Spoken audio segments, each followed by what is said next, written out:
Welcome back to Startups for the Rest of Us. I'm Rob Walling, and in this week's episode, I talk with John Warrillow, the author of Built to Sell, The Automatic Customer, and The Art of Selling Your Business. John also runs a very successful SaaS company called Value Builder that is aimed at business advisors and brokers. In my experience of this business world, John is one of the most knowledgeable people about real business exits. This is not Instagram selling for $1 billion in a weekend.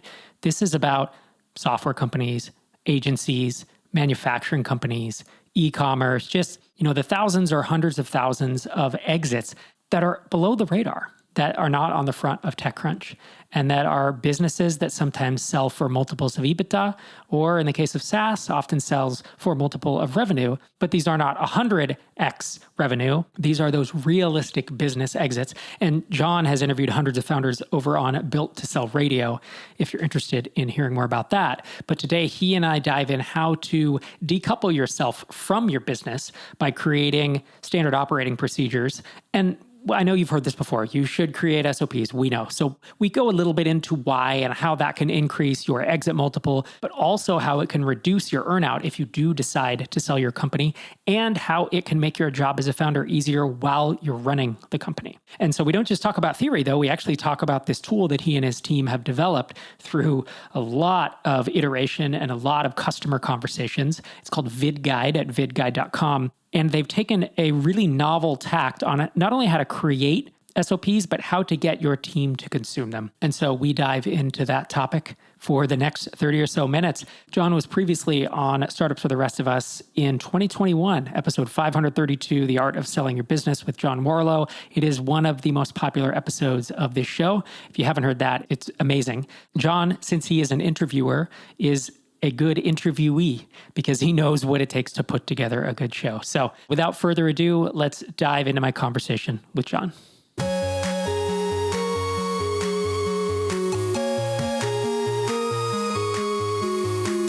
John Warrillow, back for more punishment. I just can't get enough, Walling. It's so good to have you here, man. Thanks for taking the time. To be with you. Yeah, so most folks will remember your episode. It's one of the more popular episodes of the show. It came out about 2 years ago, about building and selling an incredible business. I believe that was right around the time The Art of Selling Your Business, which was your third book, came out. That's right. And yeah. We touched on just a little bit of that. So you're back, and it's to talk more about exits. Obviously, each of us learn things as time goes on, and I'm sure you have some new stuff to share with us. The first thing I want to kick us off with is, so you're John Warrillow. Most people know your name. You've written 3 books on, how to sell a business and how to think it through. And you have a successful SaaS company, SaaS application for advisors called Value Builder. So in addition, now you've launched another SaaS. So this is a lot, John. All right. As someone who runs 2 companies plus a podcast and writes books, I know how much this is. So why did you need to launch the SaaS is called VidGuide at vidguide.com? What was the impetus for that? Well, there's sort of a very quantitative impetus and then more of a qualitative one. I'll give you the quantitative one first, and that is that for Value Builder, again, sales and marketing software for advisors, we have everybody, the business owners who use it, take a kind of an intake questionnaire. There's 8 questions, talk about recurring revenue and growth potential. And one of the questions is this thing called hub and spoke, which measures the dependence the company has on its owner that we're assessing. And it turns out that across all 8 dimensions, the one that business owners score the lowest on is hub and spoke. So this idea that they can build a company that's successful, that's got recurring revenue, but if they get hit by a bus, the business stops almost instantly. And so that was sort of the quantitative impetus, if you will. Qualitatively, though, I had sort of a more embarrassing story. When we got to maybe 20 employees for Value Builder, so this goes back 3 or 4 years ago now, we started to see problems in our own system. So at 20 employees is where you sort of start to have, you can't have everybody reporting to the founder anymore. You've got to have some layers, right? You know this from Drip and so forth. And so I was noticing we were making silly little trivial mistakes all over the place. And oftentimes they had sort of knock-on effects. So one example comes to mind. We use Salesforce for contact management. And people would enter people's names in all capital letters. So it'd be like Rob, capital R, capital O, capital B. And so we'd be emailing these people, sort of yelling at them. And so something that's just like so simple as to, no, don't put names in full capitals when you enter them into CRM. I mean, again, that's a trivial example. And so we got the idea, okay, we've got to create standard operating procedures, right? We got to create these systems. And I actually hired a lady who was sort of a Six Sigma, black belt and very, very experienced in this concept of SOPs. And she made the most beautiful binder of SOPs, right? Even like with flow charts. And, it was like a full 8.5, 11, binder full of these things. And I announced to our team, hey, we've hired this person. She's made these amazing standard operating procedures. I expect everybody to use them. And so I kind of put it to bed thinking, okay, this is solved. We got it all cleaned up, ready to go. And like 3 days later, of course, I see the same mistakes rearing their ugly heads. And what I had sort of hadn't realized is that the people who I'd asked to consume and use these SOPs were ignoring them. And so that was the impetus or the kind of qualitative journey that I wanted to go on. And I'm trying to understand, like, why were you not using the processes we wrote in these binders? And so you were trying to solve your own problem, right? In software, it's eating your own dog food or scratching your own itch, which are fine. And I think the majority of probably SaaS companies are started that way, but not the super majority. It's usually like 50, 60%. We actually survey the audience, and scratching your own itch is fine. But a mistake I see folks make, especially developer builder entrepreneurs, is I have the problem, therefore everyone does. Or I have the problem, therefore it's worth paying for, and other people will pay for it, right? So there's usually a validation step that I ask folks to do after that is, okay, you do have this problem. Can you find 5, 10, 20 others who have it? Can you find out how desperate of a problem? Is it an aspirin or a vitamin? Can you find out maybe how much they would pay for it? That kind of stuff. There's more research or validation beyond that. I'm curious if you went through any of those steps, or if, given that you do have audience and you have reach into insights into a lot of companies, where you went from there. Like, we have a problem. I know that I could probably solve this with software, but were there other steps you took? Yeah, I mean, we talked qualitatively to Built to Sell readers. So Built to Sell has a website, and so we have people who've opted in to receive communication from us. So we went to them and talked to them about, how do you think about standard operating procedures? What are your frustrations about SOPs? Do you use them? If not, why not, et cetera. So we talked to and did surveys with both qualitative and quantitatively with the Built to Sell audience. We talked to a lot of the people, past guests, actually, I've interviewed on Built to Sell Radio. I talked to them, particularly the SaaS founders, people like Dave Darmanin, who I think you've had on this show. I talked to Dave and others about, like, what is it about getting employees to follow SOPs? And what we learned was the world doesn't need another SOP software. There's lots of great sort of written SOP software out there. What we came to learn through the research was the problem was slightly different than we'd originally thought it was. That what the research was telling us is that business owners knew they needed SOPs, that this was not a surprise to them. The problem they were experiencing was the same one I was experiencing, was they weren't using the SOPs. They couldn't get employees to use them. And that's a slightly different problem than like convincing business owners they need SOPs. We also looked at we have a bunch of downloads on our website, and we looked at the most popular. And we have this thing called a definitive guide for creating SOPs, I think is what the white paper is called, but it's an ebook effectively. And it's along with like 12 other ebooks, and it's the most popular one in our kind of suite of ebooks. And so that was, again, another sort of sign that SOPs, in particular, getting them to work in a business, was something our kind of universe cared about. Right. So it's less about the software to build them, it's getting people to use them. So how did you solve that? What did you do different is really, I mean, I had a question written down that was like, why build another SOP creations piece of software? Because I can pick 5 or 10, I can hit Google. So what did you do differently? Yeah. So what we learned is that when we talked to employees and the owners of their companies as to why they weren't using SOPs, it came down to 2 things. They were hard to find in the moment, and they were hard to read when they accessed them. And so hard to find is like, my boss put them in a shared drive, which is what we did, by the way. At the time, I think we used Dropbox or Google Drive. I can't remember, it was Dropbox at the time.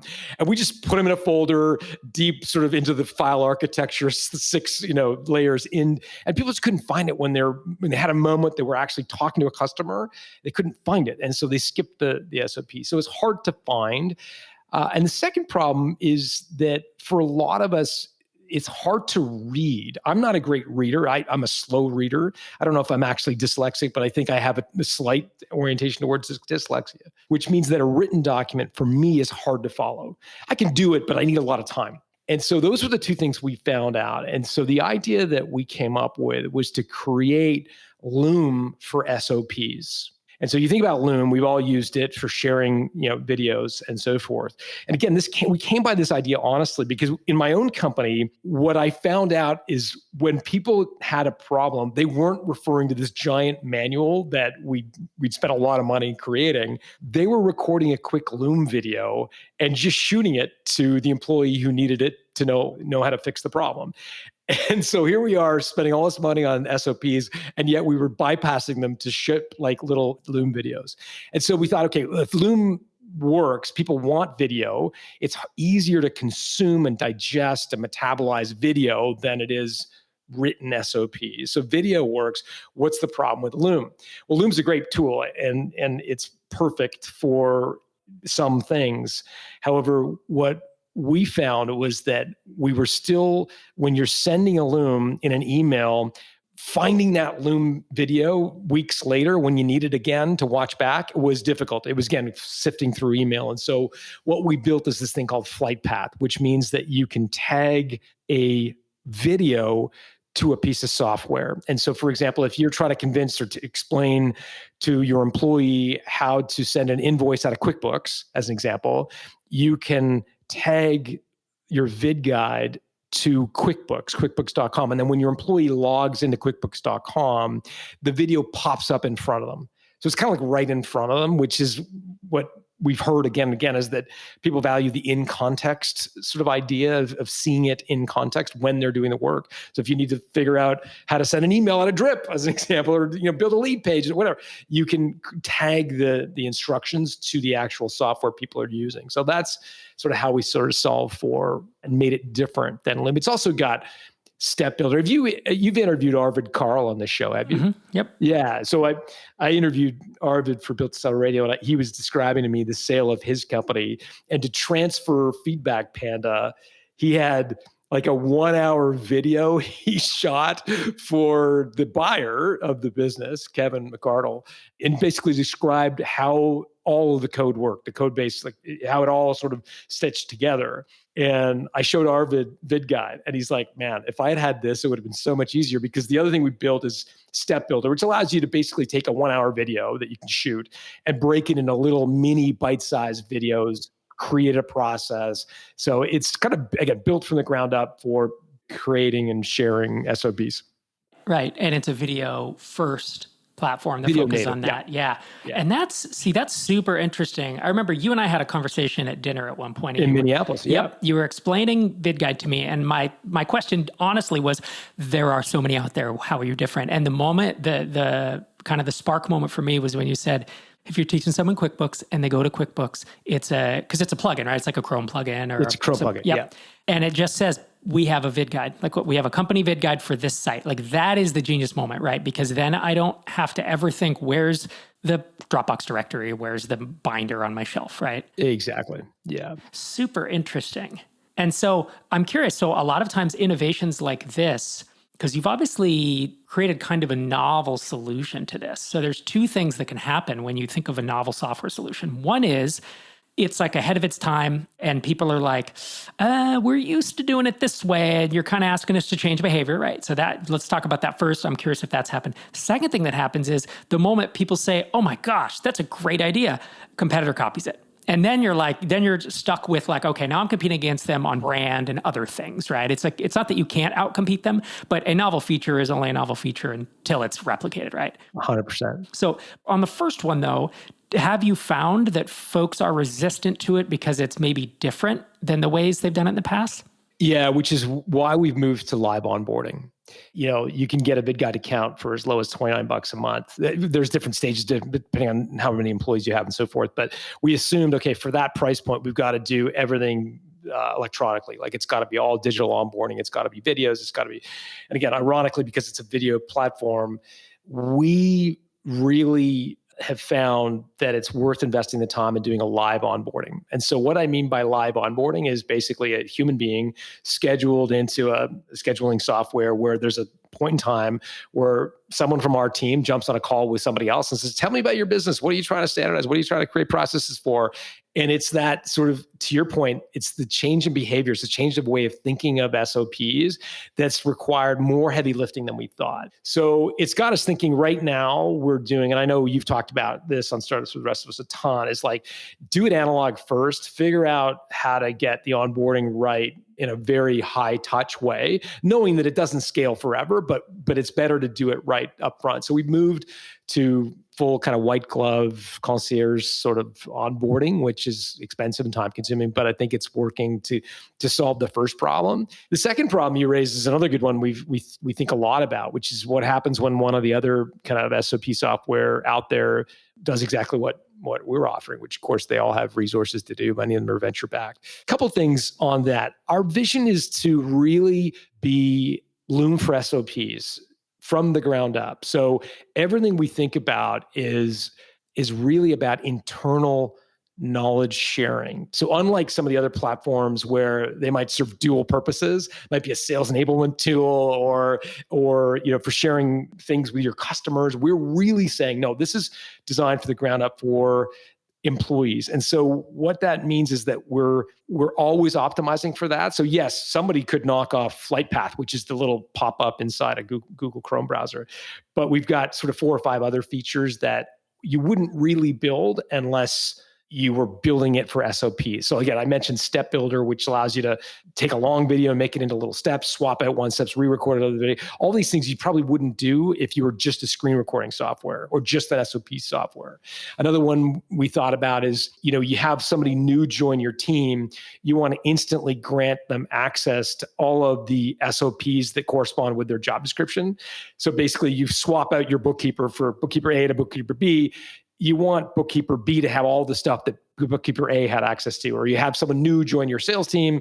You want that new person to instantly have access. So you can basically flip a button and then they've got access to all of the VidGuides that correspond to being a new salesperson in your company, for example. So it's like departmentalized, which is, again, something you probably wouldn't do if it was just screen sharing software. So those are some of the ways that we're trying to kind of, I don't want to say stay ahead of, because I think they're just different products and different used for different reasons. But if we just stay really focused on in our lane, which is really about sharing standard operating procedures with your employees, then I think we'll be okay, even if other people match us kind of on certain features, if that makes sense.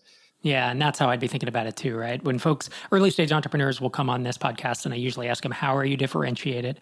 And do you have, brand is included in that. Like, do you have a brand that's strong enough to hold it? And I feel like you being ahead of the market right now are in a pretty good spot to defend that. We touched on it a little bit earlier about why SOPs, standard operating procedures, are so important for a business, both while it's running to keep the founder sane and if you go to exit, right? It makes such a difference in terms of having a business that is just, have a SaaS business that's doing several million a year and I have no SOPs versus one that is completely, not reliant on the founder. Do you have any experience or examples of someone who you've heard have a great success story because they were so SOP'd up, so to speak, or someone who had a really bad story because it was just completely reliant on them? Just any thoughts or examples? I know you've interviewed hundreds of founders. Yeah. A couple come to mind instantly. So again, Arvid Carl, who you've had, started Feedback Panda. I'd encourage people many of your listeners know Arvid. He's a prominent guy in the community. He built Feedback Panda and, as I mentioned, recorded a video that basically showed the new acquirers how to run the business. And I think if you asked Arvid, it was really more about how to get through due diligence, take a letter of intent to closure. Because of course, when a prospect or when an acquirer is at the due diligence stage, that's when all the red flags get raised in their mind. It's like, how will I be able to run this? How will this thing go when Arvid leaves? Is it going to continue? And so it really, I think, allayed the acquirer, got him to close on the deal and actually consummate the deal. So I think that was helpful for Arvid. Another person, have you had Jody Cook on the show? Mm-mm. Okay, Jody Cook would be a great, she wrote a wonderful book called The 10-Year Career, but she would be good to get on the show at some point. But Jody built a company called JC Media, Jody Cook Media. So the early days, she was a digital social media agency, and it was all her, and all the clients wanted her. I mean, classic story of a service business, right? Where all the clients wanted her, and she is a very independent woman. I was like, I don't want to be the bottleneck here. I don't want to be the client's best friend for all of these clients. And so she started creating standard operating procedures, and she got an offer to acquire her company. And I believe, again, I'm going by memory a little bit, but I think the offer was somewhere around 7 times earnings, but 60% of it was in an earnout, meaning that Jody was being asked to stay on in the future and hit targets in the future and so forth. And Jody's like, no, you don't understand. Like, I've created standard operating procedures. I've built this business so it doesn't depend on me. The acquirer didn't buy it, but she just doubled down on SOPs, and she leaned even further into it, creating like a whole kind of library of standard operating procedures, such that she was really, at the time of her ultimate exit, not working in the business at all. She got an offer, premium offer, 100% cash at closing. And the reason she was able to close without an earnout is her standard operating procedures. Again, an earnout is like the enemy of any entrepreneur, right? Like, we're all entrepreneurial and we're all independent minded. And an earnout is where like you have the golden handcuffs, and you have 3-5 years where you're working for a company, and it's horrible. And it can be horrible, I should say. And so standard operating procedures can help alleviate, minimize the importance of an earnout. It may not eliminate it completely, but certainly reduce the proportion of your proceeds that are at risk. It worked for Jody, and I think she's another example that comes to mind. And folks listening to this podcast love to hear about validating ideas, early experiments or mistakes that someone might make, because we all make them. And you and I emailed a little bit, in preparation for this. And you talked about, hey, look, and John, I've made this exact same thing where it's like, I have an audience. People know who I am. I'm going to launch Drip at the time, right? It's 2013. And then I launched it, and it did fine. And then it just plateaued really quick. And it turns out people were buying because they wanted to make me happy, or they wanted to help me out. And we really hadn't built something people wanted. And it took about another 10 months of building before we... Isn't that interesting? Yeah, before we launched automations, found product market fit. So I call it actually the curse of the audience, where it's this counterintuitive thing of, I have 50,000 people, however many I have on an email list, right?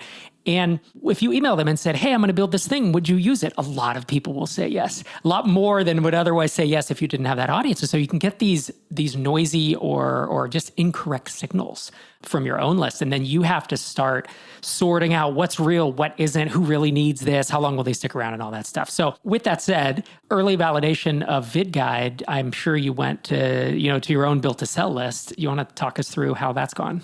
Yeah, for sure. So we've had, I think, I'll share with you 2 different experiences. One validates your point, one maybe provides a different perspective.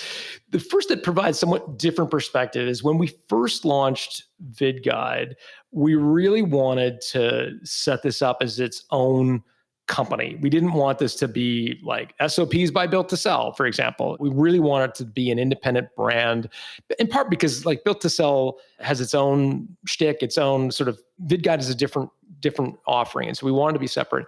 And so we created a sequence of landing pages, as you do, to test, this site. And we were getting terrible conversion rates. Like, our conversion rate on a landing page was hovering between 2 and 3%, really bad. And so we were driving all this traffic, and we tried, obviously our own list. We tried some SEO stuff, some PPC stuff, and we were just getting really bad conversion rates. And when I looked at the landing pages sort of through the lens of like, what would a business owner see when they see this? It's a URL they'd never heard of, VidGuide. It's a product that they've probably never used, or maybe have thought about something similar, but not exactly the same. There's no immediate corollary unless they're a big user of Loom, for example. And there's just no brand equity there at all. And so there's no trust. And we're saying, hey, sign up for a 7-day free trial. And they're like, no. And they bounce off the landing page. And so we made one very important but subtle difference to the landing page. We put the cover of the book on the landing page, and we said, the folks behind VidGuide are the same folks that are behind the book Built to Sell, which has been endorsed by Seth Godin and Tim Ferriss and blah, blah, blah. And that one change, having the book on the landing page, boosted our conversion rates from where they were kind of 2 to 3.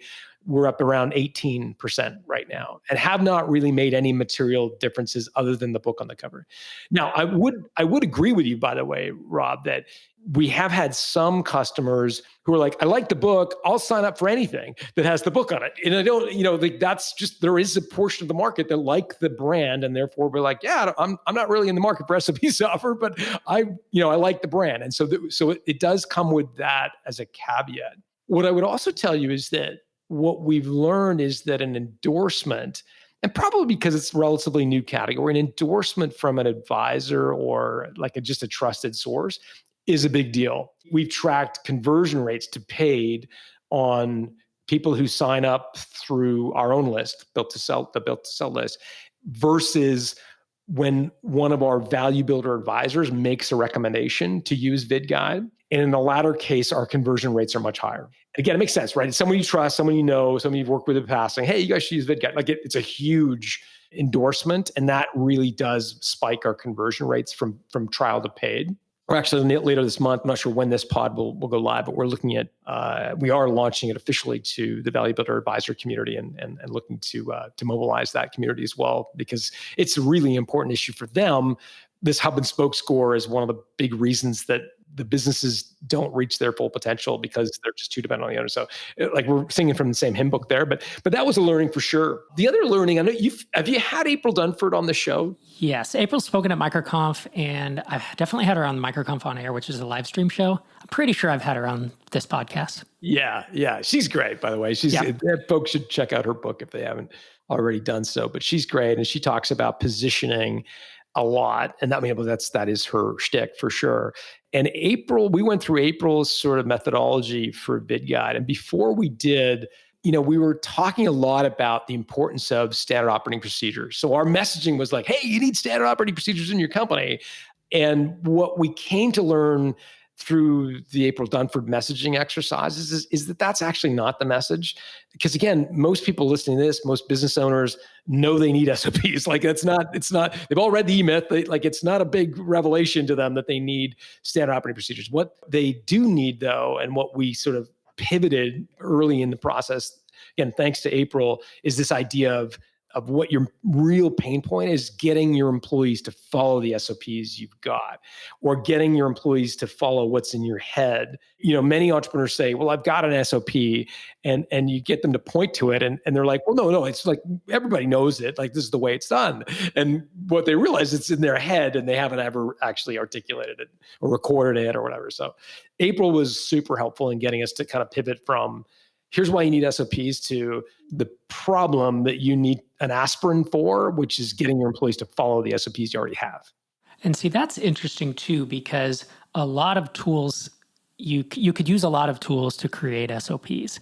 But how can I find a tool that helps my employees use SOPs? It's like, I don't know. So if you are able to do that, and you're able to, which obviously you are with the Chrome browser and how it the Chrome plugin and how it pops up, that is a much more difficult problem to solve, because that's, again, a lot of listeners of this show know how to build tools, and a tool can help you build SOPs.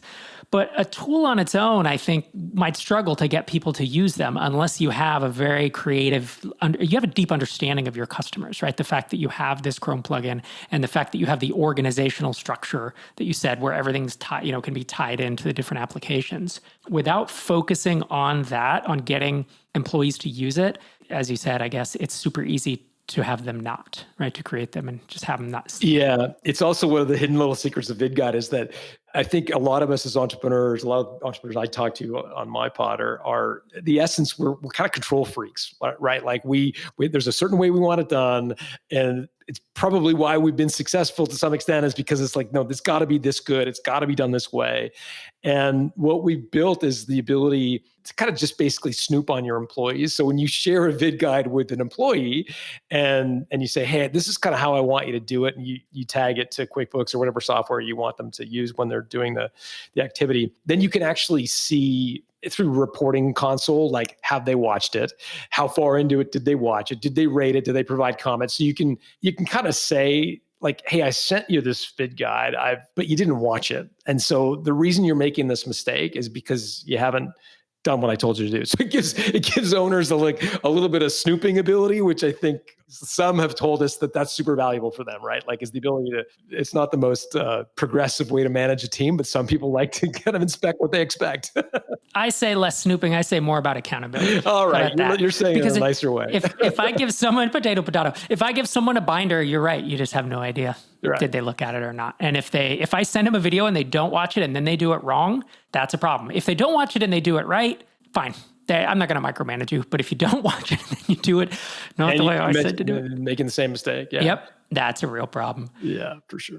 John Warrillow, thanks so much for joining me today. You are John Warrillow on Twitter, and of course, VidGuide.com, if they want to hear what we were talking about today, as well as your 3 books, Built to Sell, The Automatic Customer, and The Art of Selling Your Business. We'll link all those up in the show notes. Thanks, John. Thanks, Rob. It was super fun. Thanks again to John for joining me. Thank you for coming back every week. If you keep listening, I will keep making these episodes. This is Rob Walling signing off from episode 667.